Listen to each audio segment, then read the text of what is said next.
19-year-olds, the energy level skyrockets. And to have about, 15 to 20,000 folks between the ages of 18 and 24 here, it changes the whole flavor of our community. And you all bring big ideas from lots of different places. You come with thinking that you've got the world by the tail, and that's a wonderful way to be. And, Oxford would not be the same without you. I say often, and if you're from Pontotoc, I'm sorry, I'm about to step on your toes. But if Oxford didn't have Ole Miss, we'd be Pontotoc. Not that there's anything wrong with Pontotoc. I love Pontotoc. But you're what makes Oxford cool. You bring, y'all are the ones that, bring the excitement. And all it has taken is for school to close down last year for this community to realize how much we appreciate our students. The one thing I would say to you as students is that I hope that you will, and I went to Ole Miss 1,000 years ago. And when I was at Ole Miss, I thought of myself as a student at Ole Miss. Honestly, I don't believe when I was your age, I thought of myself as a resident of Oxford, but you are. And I hope that you will think that way. I think, as that y'all just listed the topics, all of those topics take a different twist if you think about them as I'm a student on campus or as I'm a resident of Oxford. So I hope that you will kind of run things through that grid. You are a citizen of Oxford for 4 years. I work for you. I am here at the pleasure of the 25,000 people in Oxford, and a critical part of that is you. Thank you so much. And I think we in external affairs in ASB, we agree with that too. We believe that we are residents of Oxford and that our voice should be a part in every decision-making process in the city of Oxford. And so we have created this town hall to actually get closer to that. And so I'm going to pass it over to Michael to start us off with our first section. Great. Thanks, Tyler. So our first question is about student and community safety, and it involves in the impaired driving crisis. So according to a recent Daily Mississippian article, January of 2021 was the highest month for DUIs in Oxford. That's right. In the past 5 years. And so I guess my question is just, what is the city doing and what can the city do to combat drunk driving as well as prevent it? And I guess what is students' role in that as well? Absolutely. No, that is a great question, Michael. I'm glad that you asked. And I'm particularly glad to hear you call it a crisis, because it indeed is. It is a crisis. It is one that I don't have a magic wand to fix, but I'll tell you what we are doing. Again, this is where I hope that you will think of yourself as a citizen of Oxford, not just an invincible, student. This is where we need your partnership to fix this problem. We can do all the educating, all the promoting, all the policing, and all those things, but all it takes is one person getting behind the wheel after they've had too many drinks or popped a Xanax, and you change your life forever. You have consequences that will stay with you from now on. You're all adults. I know a lot of people, when you get to school and you're thinking, I'm going to wait till my senior year to get it together. But I'll pull it between the lines, in a few years. I'm just going to have some fun for a while. I'm in college. I'm supposed to drink and party and all those things. And the truth is, we want you to enjoy it. I would be crazy to say that I didn't think that you were going to drink and have fun and party. And I'm not discouraging that. I'm just asking you to be responsible and always make sure there's someone with you that can drive you home and make sure you get home with the right people. So you say, what can the city do? Let me tell you some things that we have put in place and that we'll continue to work on. There are a lot of factors that play into January 2021 being the highest number of DUIs in 5 years. Some of those things, and you all may be able to give me feedback on other reasons you think this is, but first of all, I think it's lack of structure for a lot of students with their time. They're able to go out 7 nights a week because they're not having the in-person classes as much. So they're not having to get up for 8 o'clock. They're able to do their work at whatever time of the day they want. So we're seeing a lot more students out and about more nights a week. We used to need a downtown unit Wednesday through Saturday. And Monday night's kind of the new big night, as I'm sure most of you know, and you probably out on a Monday. And I'm glad. We need you to be out. We need you to be out eating and enjoying town. But, if you're drinking and driving 2 nights a week versus 7 nights a week, the odds are not in your favor anymore. So we are seeing an increase there. We also, I believe that bars closing at 11 has a lot to do with it. That is the governor's order. I get a lot of credit for that on Twitter, but that is not Oxford's rule. And we have let the governor know that we believe it's safer for our students to go back to that 1 a.m. closing time. We believe that right now people are traveling in between that 11 o'clock closing time to a late night because they're still not going to go home until 1, 2, 3. And so this has given them the opportunity to have to make 2 stops rather than just going home, getting a ride home from the bars. I will say this, it is also causing a lot of folks, primarily students, to think that you start drinking at 4:30 instead of at 9. And that's an issue because nobody's going home earlier. It's not that we're seeing people go home at 11. They're starting at 4:30 because the bar closes at 11 instead of coming at 9 or 10 for it to close at 1. So we're seeing people much more intoxicated. We're seeing DUIs that, in real talk, a lot of the DUIs we're seeing aren't alcohol. It's Xanax mainly, and it's folks that are eating bars like their Pez candies and getting in a car and thinking I didn't drink. And that's just real talk. And so we're seeing a whole lot of DUI others. So don't assume because you didn't drink or the person that you're riding with didn't drink, don't assume that they are fine to drive. We're seeing a lot less in the way of Ubers. The majority of the Uber drivers that have been in Oxford year round are not from Oxford. They're coming in from Memphis. They're coming in from Tupelo and Pontotoc. And, we aren't only seeing Oxford drivers most weekends. Right now, the Uber drivers are just not coming down from Memphis because they can't get, without the tourism industry booming like it usually is, even with students back, they can't make as much money. So they're not traveling to Oxford. Unfortunately, our taxi companies have kind of gone by the wayside. We had about 70 really thriving taxi companies before Uber came. And most all of those have either switched over to Uber or have just disappeared. So I believe that will pick up. I've heard a lot of students say, well, I'm not going to pay. I mean, there's so few Uber drivers that because of the demand and the supply, the prices have gone so high to get an Uber to anywhere.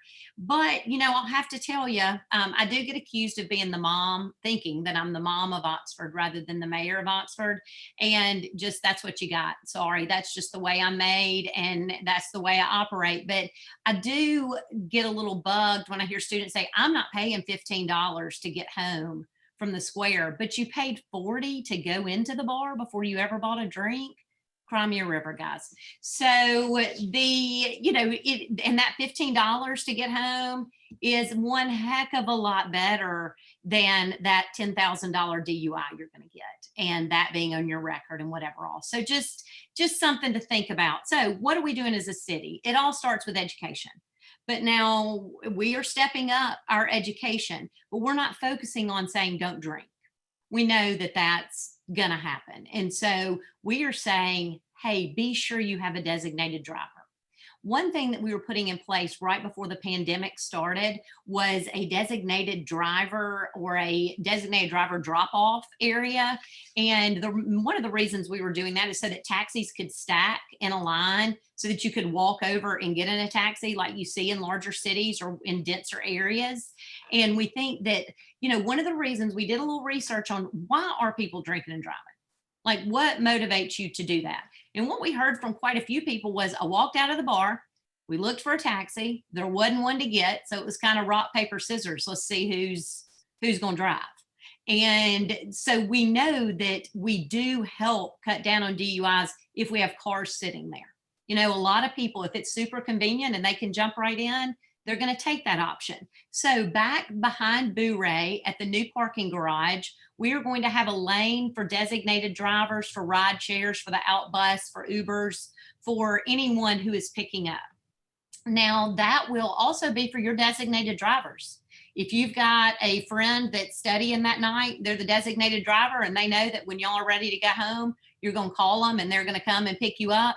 They can whip right into that lane to wait on you too. They don't have to do 15 circles around the square and try to, wait, now we're in front of City Grocery. Whoop, nope, now we're in front of Proud Larry's. Hang up, take a right, and we're backing up traffic. And some of you who I've seen on Zoom meetings in the past few weeks have heard me say this, but you goofballs have to take 95 selfies to get into an Uber. It takes forever. Nobody just gets in or out. We have to take 14 pictures to commemorate it. So, and I'm glad you're getting in that Uber. If you have to take a picture of it to make it worth it, take a picture, but do it fast. So that will help us keep traffic issues lower. It will hopefully provide more Ubers and more rides home, that can have a safe place to get you. So that's what the city's going to do. We're going to continue to try to make rides home easier for you, more convenient. Hopefully, as traffic picks back up in town and businesses are able to open more, you'll see that Uber traffic pick back up because it'll be worth it for them again. But again, we do have a safe site on the square. Across from Funky's, there is a tent that's a safe site. Now, some of you, I don't know ages of people on this call, but some of you who are freshmen haven't gotten the real experience and haven't probably interacted with the safe site. And, walking up to some people in masks, standing under a tent is not near as welcoming as it is when we're playing cornhole and can have fun and stand in the street. But that safe site, it took us a minute. We knew that we needed a place for people to go if they lost their group at the bar and it's somebody by themselves and they've been overserved and they don't know how they're going to get home, or if they are going to walk home by themselves, or if there's some creeper's been looking at them in the bar all night and they need to say, hey, I'm trying to shake this girl or guy back here that's been following me around all night. You need a place to go.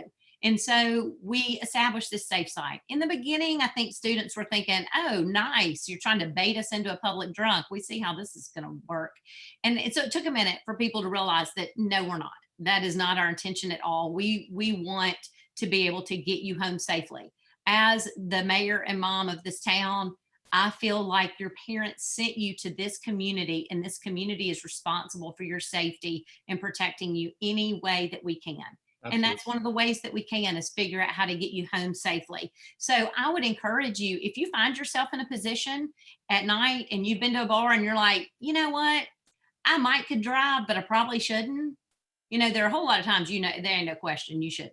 But even if you're in that iffy state and you don't have a ride home, if you go over and are respectful to the officers at the safe site, somebody's getting you home. I promise you that. That is our goal. We don't want to arrest you. We don't want to write you tickets. We just want to change the behavior. Absolutely. And when you're drinking and driving, you're not only putting yourself in danger, but you're putting my 16-year-old in danger that's driving home from youth group. You're putting the, person who is making a delivery from Cheney's drugstore to somebody's house at risk. You're putting other people at risk. If you drinking and driving only affected you, that'd be one thing, but it doesn't. So think of yourself as a citizen of Oxford, not just a student at Ole Miss. That's probably more than you ever wanted to know with that question. So no, thank you so much. I appreciate the comprehensive answer. And that was a lot. I mean, that was a lot of great information. Just one quick question I had that popped up while you were answering. That parking lane or that lane, I think you said in the parking garage, take up space. Is there any timeline on, you think, like when that lane will start opening up? Or I'm really hoping, Michael, that'll be in the next month or so. We had already ordered signage and things for that. We'll have like the sandwich boards that we can put out that show that this is what that lane is. We had already reached out to Uber where they can send a mass message to all of their drivers where it drops a pin of that's the pickup location. We had already kind of gone through all of those hoops when we were getting these plans in place, and then COVID hits and we're thinking, drop everybody off in the middle of the street, just get them to come, Right. So we put the brakes on for a minute, but I know so many things that you mentioned were COVID specific, or like, a lot of the causes that we were seeing for the raise of DUIs. So that is great. I think that's I think that's a great solution. I'm looking forward to, seeing the pickup lane. But again, I really appreciate your comprehensive answer. I think I'm going to throw it over to Bennett. He's going to ask a couple questions on housing and student life, if that's okay. Okay, great. All right, awesome. It's great to talk to you. So for the first question, there's been a concern with many Black student organizations that haven't been able to have equal access to venues for their events, specifically with venues like the Lyric. What can the city of Oxford do to address this concern now and post-COVID? Well, I guess, Bennett, I would probably start more with a question. I don't know what you mean by equal access. Like what is the barrier to one organization versus another having access to a venue? Well, in the past, Tyler?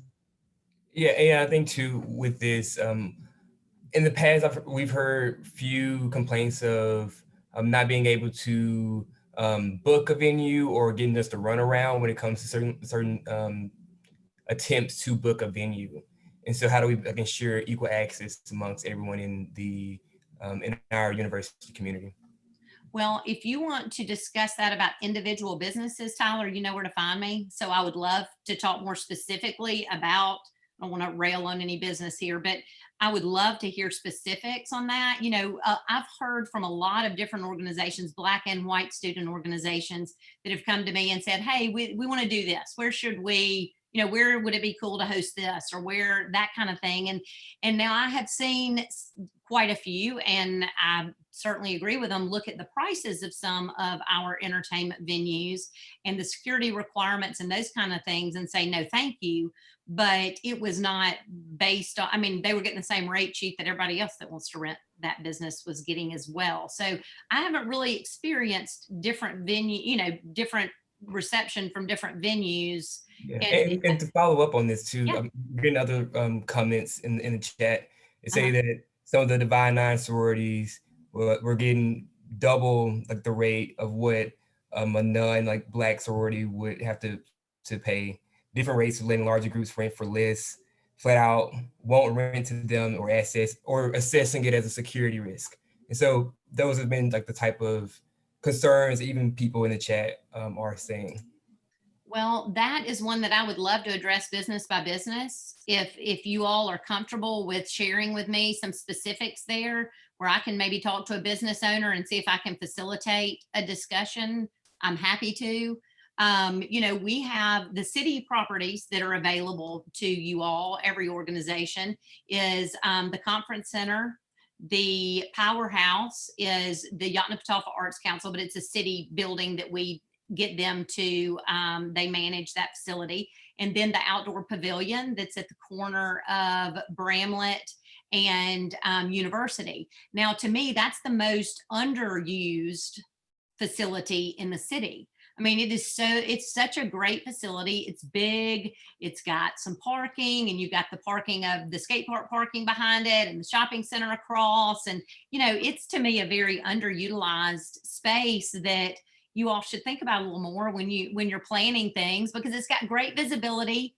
It's a great place to have a band under it. It's a great place, regardless of weather, because it's got a roof. You know what I mean? It's still outdoors, but it's got the roof and it's got the huge lawn beside it. And it looks really fabulous if you put cafe lights over there on the side lawn and then, set up tables, whatever. Anyway, that's a great facility that I don't believe students think about when they are, saying, where can we rent? I think our city facilities are probably much more reasonably priced than some of the private facilities. But the conference center is expensive, but it is a facility that takes a whole lot of folks to host anything there. So I hope that you've never experienced that with the city facility. If you have, then I got a real big problem.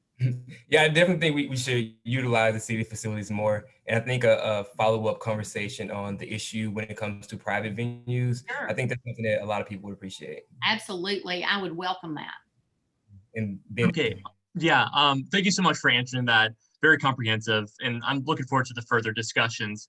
The second thing I have is just on the idea of housing and quality of life for students, Yes. is that students have discussed leading an initiative to organize students who live in off-campus housing This initiative would hope to give collective bargaining power to students who are affected by volatile rent prices, inadequate safety attention, and fees for basic amenities such as printing. Would you and the city be interested in supporting this type of initiative? Well, I feel your pain on that, and that's not just an issue that we have with student housing.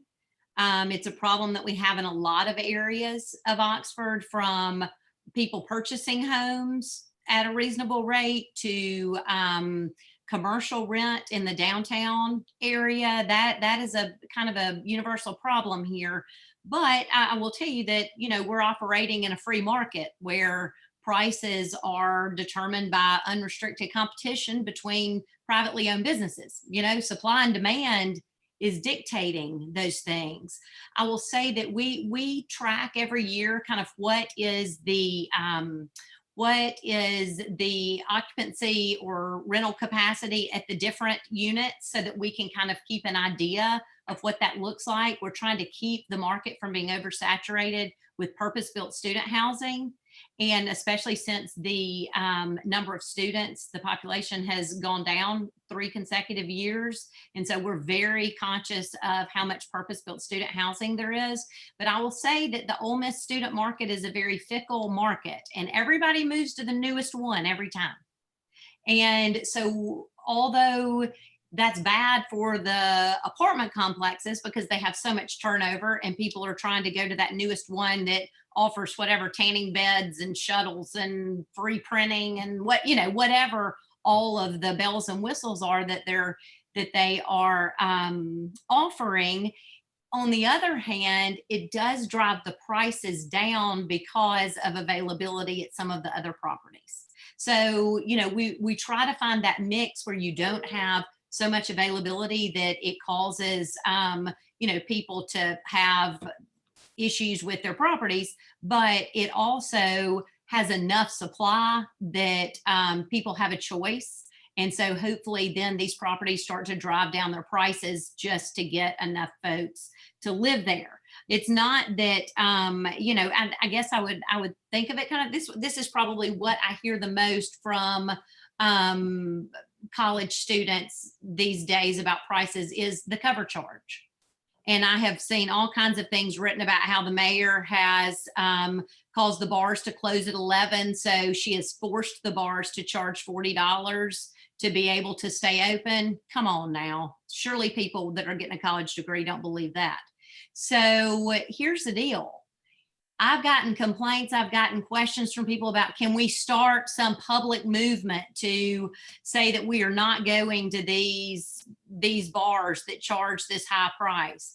Absolutely. And that's the only way that would ever change. But here's the deal. At 4:30 every afternoon, when I look out the front window, there's a line from the Annex and Rafters all the way to Roosters.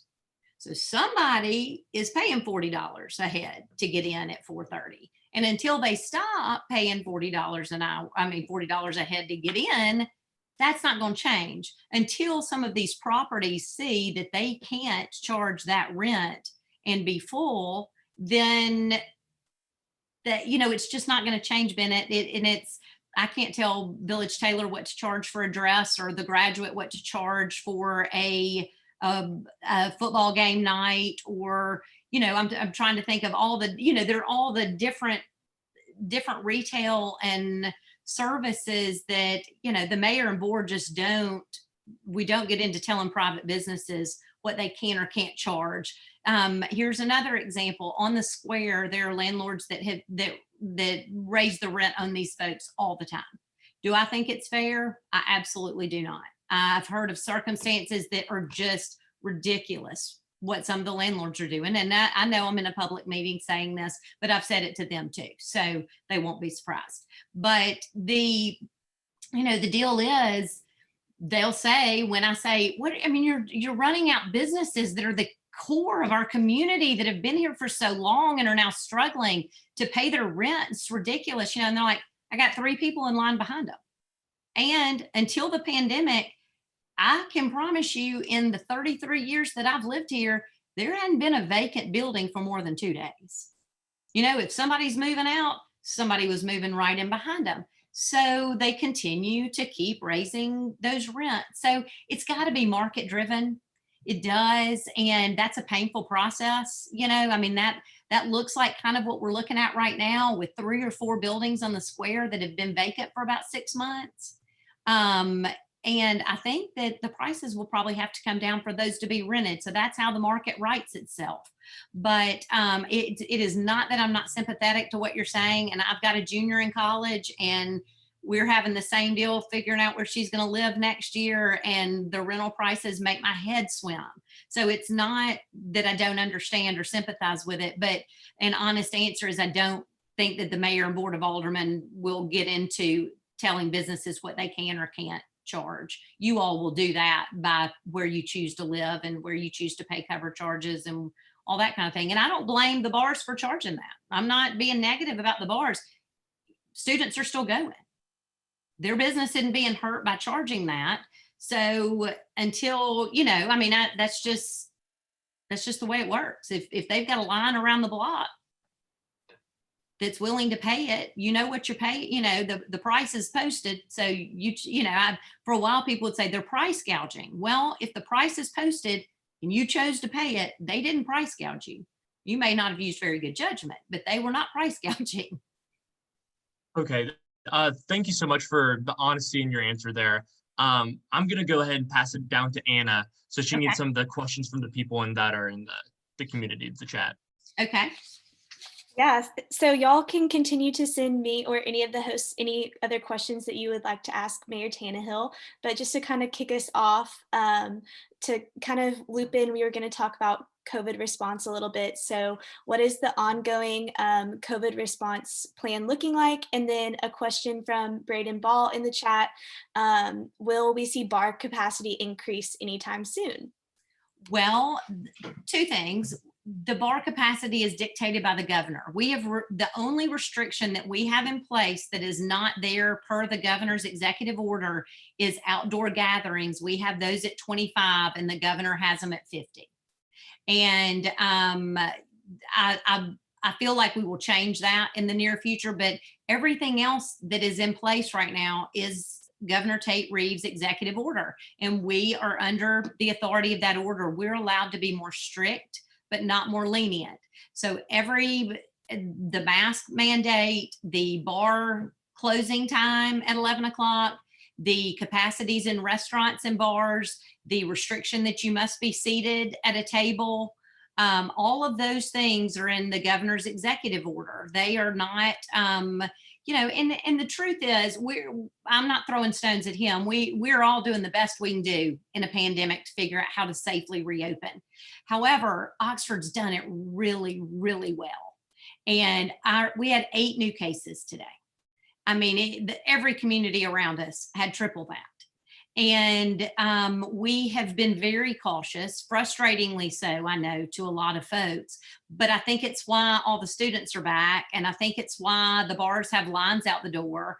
And I think it's why our food and beverage tax is not seeing a dip, even though they're at 75% capacity, because people are going earlier and they're doing pickup orders and they're doing, which is wonderful. But I don't know when the governor will change that.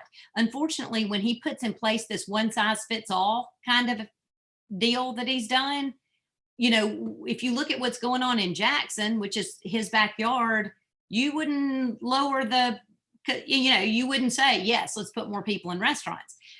But that becomes the issue is that, I don't think that Oxford, Mississippi and Delo, Mississippi ought to have the same rules. I mean, there just is no reason for communities that are made up of different age groups, of different populations as far as students. And, there are a lot of differences. So if it were up to me right now, I would certainly increase the capacities and I would put the bars at 1 a.m.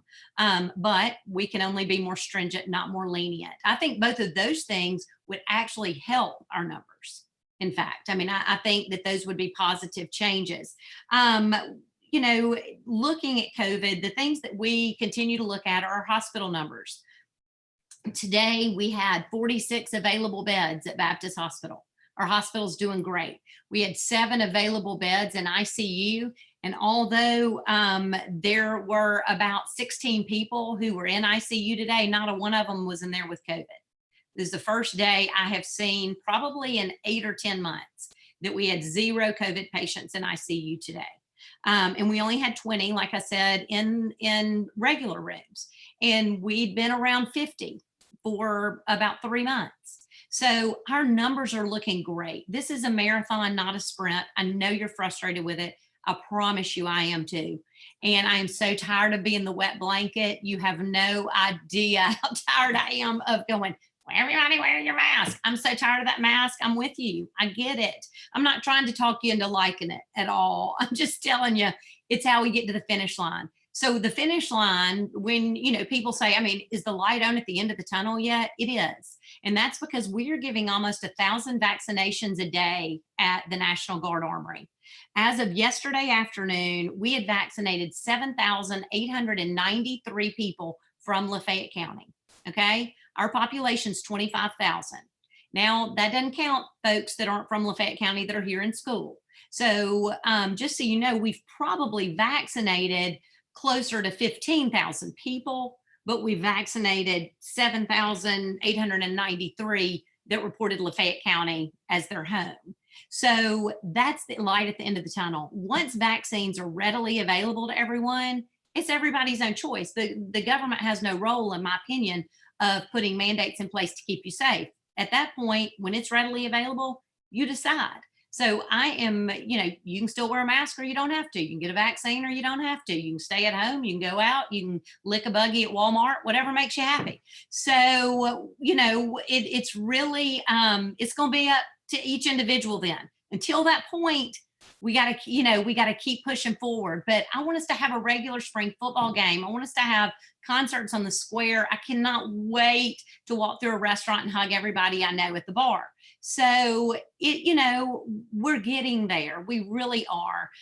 Now, it's also important to note that the city of Oxford doesn't make the rules for campus.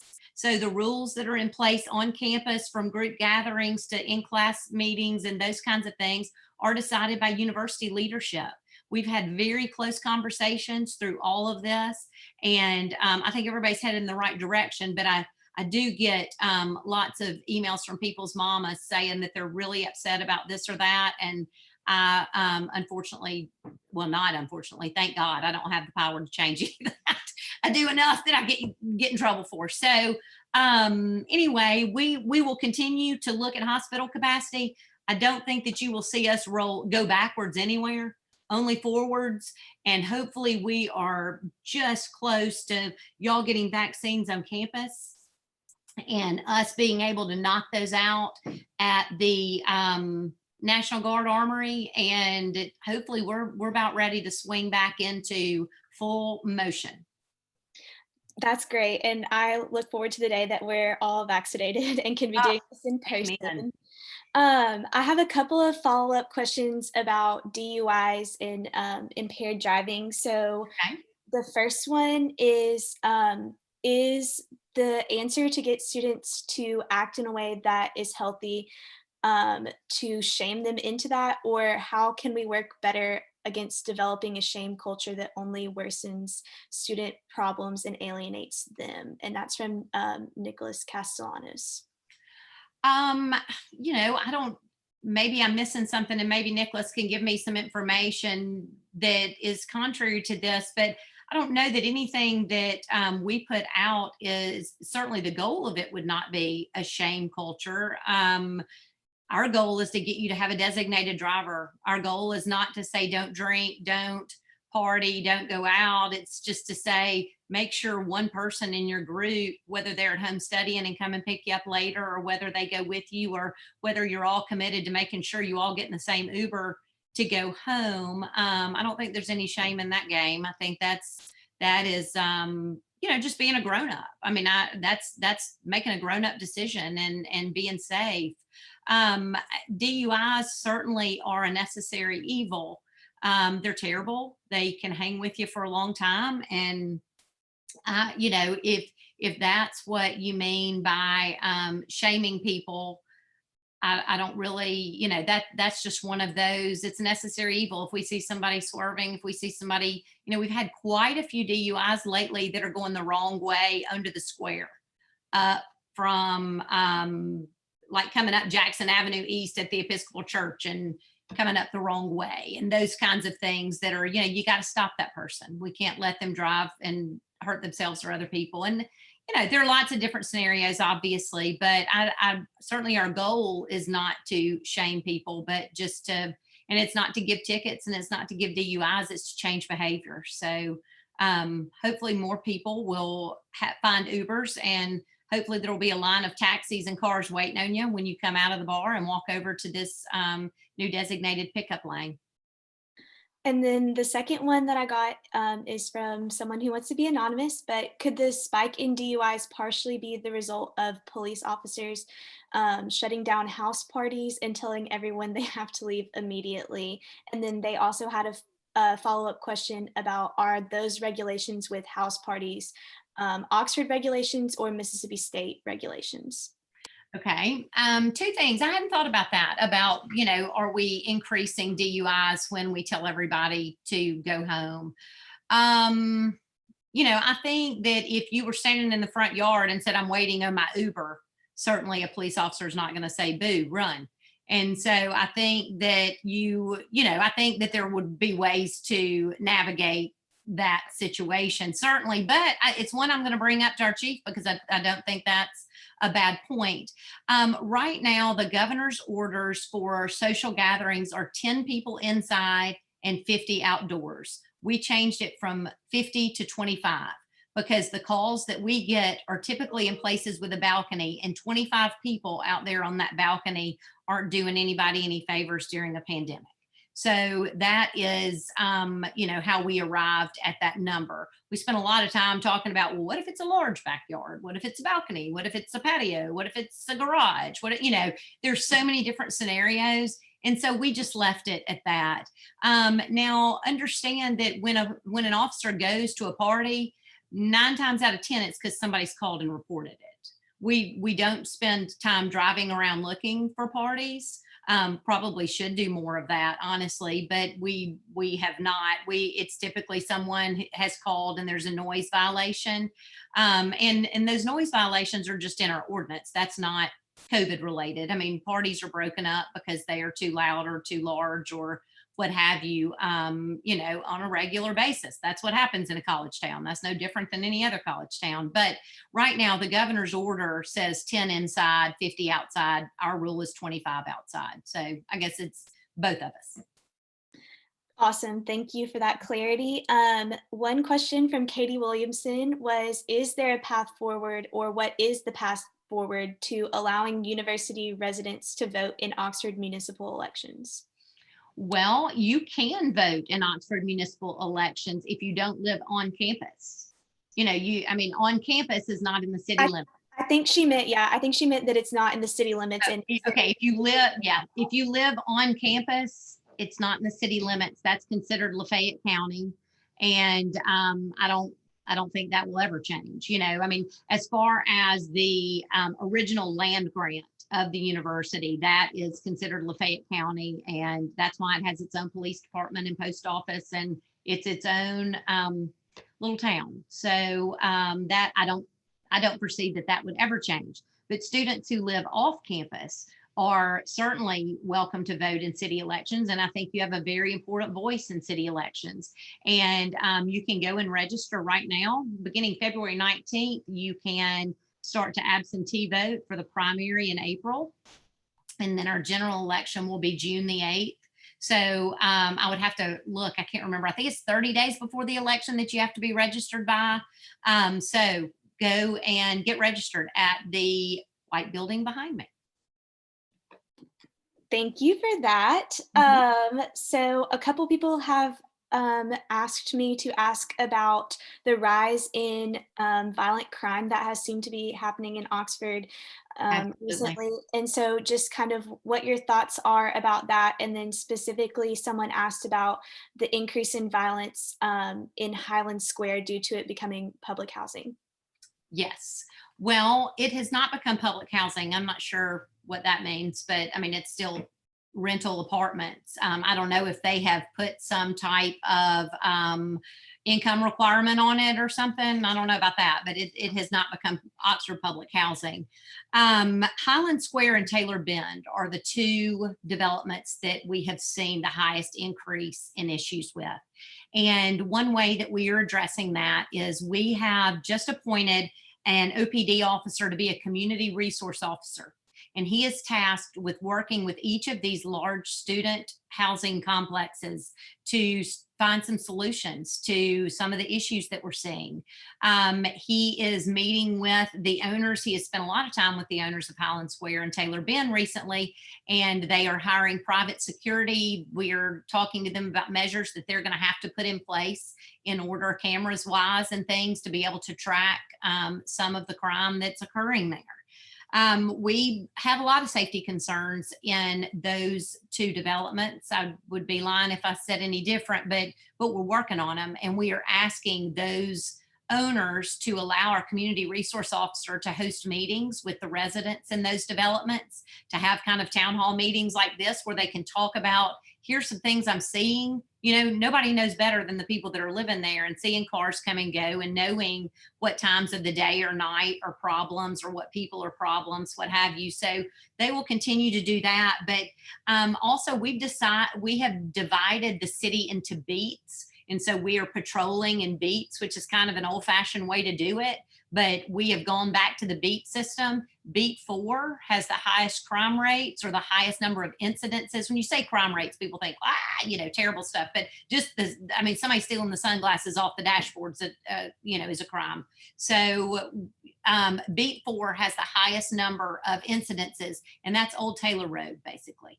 That is where we are primarily seeing a large increase in incidences. So we have stepped up our patrols in that beat. We are doing a lot of door checks and walking around buildings, checking, not just to drive down Old Taylor Road and glance to the left or right, but actually go through those developments. We are writing more tickets on Old Taylor Road. There's your warning. Don't complain if you get speeding tickets. You have been warned that we are doing extra patrols and extra stops on Old Taylor Road. And what we are hoping is that we keep very strict data. And if you want to look back on one of my Facebook posts, I don't know, 3 or 4 ago, glance through and you can see the link to our Oxford Police Department's annual report. We've been working on ways to be more transparent. And what we have learned is that a lot of the recommendations that we get, we're like, oh man, we've been doing that for 3 years. We just aren't telling our story very well. It's people don't know that we're doing that. So one thing is go to that, and I've got a link to their annual report if you're interested in seeing. It's about 30 pages long, so it'll put you to sleep, but go and look at it for any data that you're interested in seeing. We're hoping that what we see with this increased patrol in Beat 4 and on Taylor Road, that a year from now, when we look back, we just did this about 6 weeks ago, and we are hoping that when we look back, that we see a decrease in crime based on the way that we policed it. If we didn't, we'll try something else. But we are looking for real change, not just to see us driving around, but we want to know that we're impacting the change. Now, something else, we're trying to listen to the community. And one thing that we have heard from the community is that we're not handling sexual assaults, harassments, stalking type things the way that we should be. And I'll tell you, the more I have dug in and learned about it, the main reason we're not is because we're expecting police officers to be something they're not. We're expecting them to be mental health professionals, counselors, a lot of things that they simply aren't trained to be. So we're going, what the heck, man? Why did you say whatever? And they're thinking, well, because he was beating the heck out of, it's gotten to be, that's really on us, not on them. We're asking them to serve in a role that they aren't particularly trained to do. So actually coming up tomorrow night, we're going to have a kickoff for this, but Valerie Booth, who has been in law enforcement for a while and with OPD for a while. She just finished a 10-week FBI program for victim services. And we have, at our last board meeting, officially changed her title to coordinator of victim services. And we have 2 officers that will be on her team. They will respond to every sexual assault, harassment, stalking, all of those domestic types of issues. One of those 3 will respond to 24 hours a day, and then they will walk you through the process. So it won't be an officer that shows up the night of the incident, maybe calls you because we tried to do a follow-up call the next day to see if you remembered anything differently or anything else that you want to add to the report. But you will actually have someone to walk through the process with you. Now, she is a social worker. I mean, she has a degree in social work, but her goal is going to be to pair people with the right person that meets your needs, whether that's communicator or domestic violence or an individual counselor or, you know, any of these things. So tomorrow night, actually at 5:30 at the police department in the training facility, we are having a meeting where Valerie Booth is meeting with a representative from every different organization or business in town that we know of that provides those types of services, so that we can put together a real plan for connecting people. Our goal is not to just write the report and leave you sitting there. And I think we've done a lot of that. And I don't want it to be that way anymore. So I believe that this new victim services officer is going to really help us in that department. I appreciate that. And that was a great answer to that question. I'm just going to try to kind of quickly wrap it up with 2 more questions. One first from Andy Flores. And he says, our university is full of first-generation college students who are passionate about the development and betterment of our Oxford community. However, many of these students are disproportionately impacted by the struggles of college, especially during COVID, and many feel like they lack access to their local government. Would you and the city of Oxford be interested in developing a relationship with first-generation college students at Ole Miss to help them develop relationships, skills, and experience that first-generation students don't typically get? Maybe internship program or fellowships? What kind of opportunities do y'all have? Yes, the answer is yes, but that's a lot in one question, but the answer is yes. I welcome any opportunity that I have to meet with people. I see that D. Rhymes is on this call, but he does not have his camera on. See you, D. Rhymes and Anastasia. Anyway, boom, there you are, see? It's a lot better to talk to your big smiling face than it is to that square. I think D. Rhymes probably could vouch for me that he called me one day or texted me or emailed me or something out of the blue a couple of years ago. And we sat down and met, and we still continue to meet. And I welcome any of you to come and visit with me. I think that after you do once, you'll know that I really mean it when I say my door's open and I would love to visit with you. Anastasia, you still have not turned on your screen. And I saw your face right when you got on and you're dressed. And so you should turn it on right now, or we're going to think that you're not there. Right, Madison? Madison knows. So, anyway, yes, we have internships in all of our different departments. I think that we've called Anastasia, but, we have internships in all of our different departments. We have had to, the police department usually has quite a few interns, and because you just can't be in those cars riding around together because, those little Dodge Chargers are about the size of a peanut. And so we are not doing those internships, but we typically have them through the Park Commission. My office usually has an intern every semester. Our engineering and planning department does have an intern right now that is helping them. So yes, we have internships, and I am always happy. I can't remember who you said asked that question. I'm looking down the list of names, but I can't remember who you said, but whoever she said, robyn@oxfordms.net. And that is my email address. So email me and we will schedule a time to meet. I would be happy to meet with a group and see what we can get going. Perfect. Okay. And then this is a very hot button question, so I have to ask it because I got it several times. And that is, what is the plan for Double Decker? Well, I wish I knew. I wish I could tell you right now, because we are holding on to the very last second, praying that we can do it. I started Double Decker in 1995, so I've been to, only 100 of them. No, 20. This one that we just had to cancel would have been our 25th, and Double Decker is my baby. So we are absolutely doing everything we can to put it together.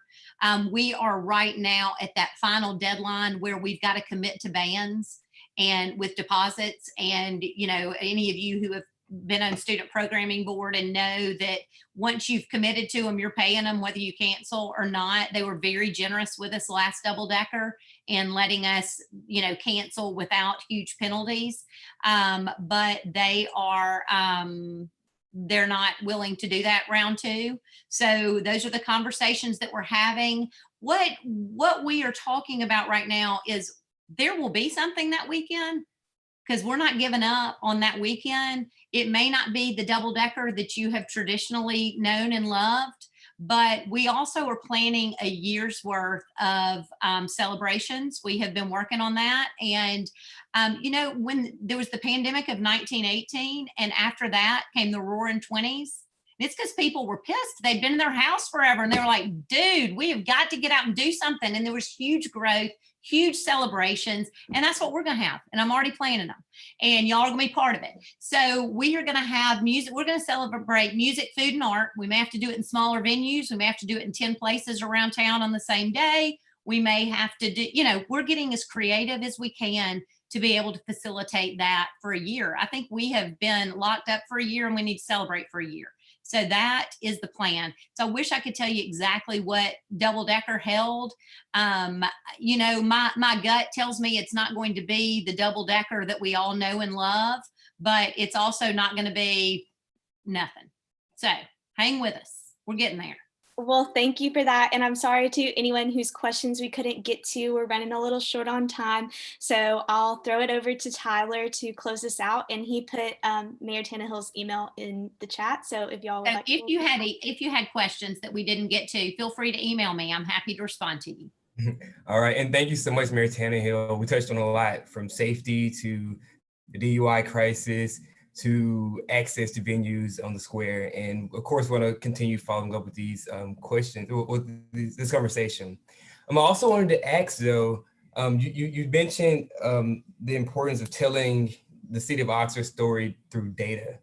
And I think when it comes to ASB, external affairs, when it comes to really being equal and being considered residents of Oxford, our student government must collect more data on how people are feeling about Oxford.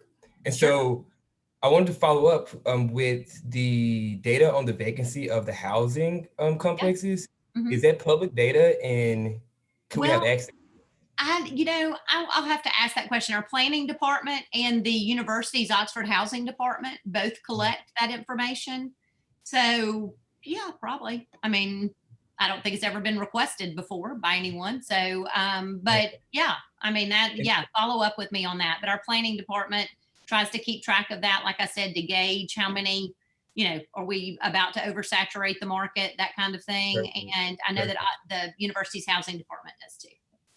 And last thing, would you support a collaborative effort from ASB and the city to actually survey people in the areas that we talked about? Absolutely. All right. Absolutely. Any way that we can gather information to help us be better. Look, the one thing I will tell you is it's been a hell of a year, and we have given it all we've got. And some days that's been enough, and some days it just hadn't. And I'm not naive enough to think that we have gotten it all right. There are things I would do different in hindsight, but we made hard decisions with the information that was in front of us that day. And that's what we'll continue to do. And we're not going to give up on this being the best place in America to live, to work, to go to school, or to visit. So we're glad y'all are a part of that. Indeed. And we're glad to be a part of it too. So thank you so much, Mayor Tannehill. Well, thank y'all. Y'all are awesome. Thank you. All right. And so before we close out, we wanted to end with just a few updates. Okay. Petitions for the ASB Spring 2021 election are due next Tuesday, February 16th. Please help us out with spreading the word. You can find all the information on our Facebook page at Ole Miss ASB, or on our website, www.olemissasb.org. Also, the External Affairs Committee in the ASB Senate has created a Mask Up campaign in partnership with the Homecoming Court and Mr. and Miss Ole Miss. The Mask Up campaign will promote wearing masks in our fight to beat COVID-19. You will see them up across the Oxford community by the end of the month. And with that, I wanted to thank everyone for attending ASB's first virtual town hall with Mayor Tannehill. Thank you all for taking the time to be in conversation with us today. Thank you.